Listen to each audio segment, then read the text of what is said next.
Welcome to the Final Wager. I hope you had a great weekend. Of course, it felt like a three-day affair with tonight's football match between the United States and its seeming arch-nemesis, Ghana.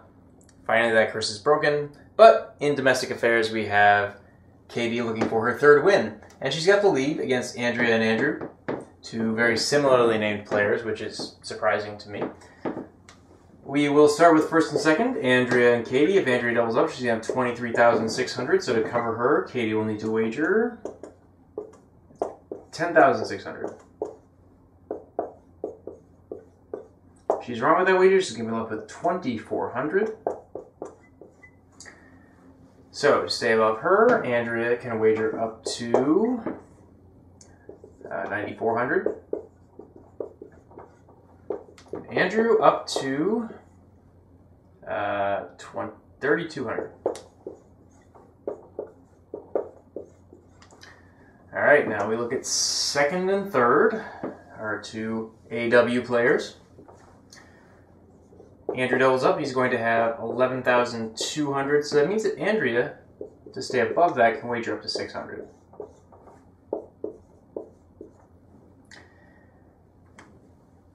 Doesn't leave Andrew much to work with. He'll probably have to wager everything in anticipation of a larger wager by Andrea. To cover a 0 by Katie, Andrea's going to need to wager 1,200. And she can also cover an unsafe wager by Katie by wagering twice that, or 2,400. She'll also want to cap her wager so as not to fall below Andrew's pre-final total. So her total there is going to be, the difference there is 6,200, so we'll cap her wager at 6,200. Now we start to look at some mind games. Can Katie do anything to combat Andrea's wager? Well, this 6,200 wager, not so convincing. This 9,400 wager, a little bit more so. If Andrea wagers 9,400, she will have 21,200 if she's right. So that will require a wager of 8,200 out of Katie. If she's wrong with that wager, she'll be left with 4,800.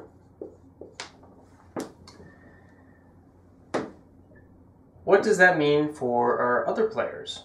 Well, if we look at Andrea versus Andrew, if Andrew wagers this 3,200 amount, he's going to have 8,800.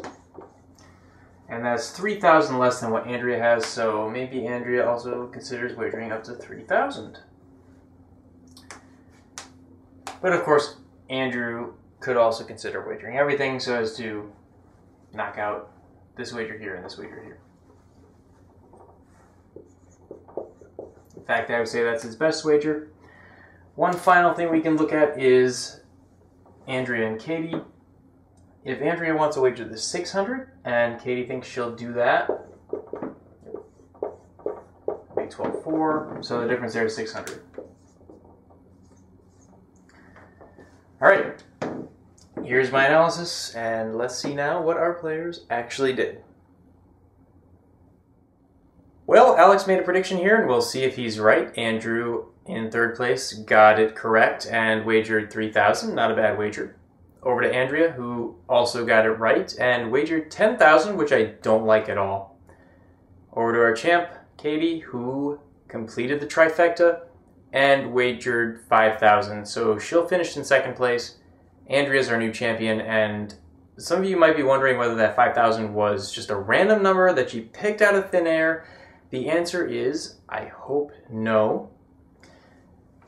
If you look, this 6,200 amount was the difference between Andrea and Andrew.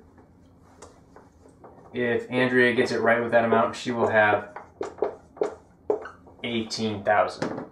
This is why it's very tough to depend on a rule number 3 wager in calculating mind games, because it doesn't always work out that way. Some players aren't thinking that deep. Very few players are thinking that deep. Katie bet on it, and it didn't work out for her. Oh well. We'll see how Andrew does tomorrow. on the final wager.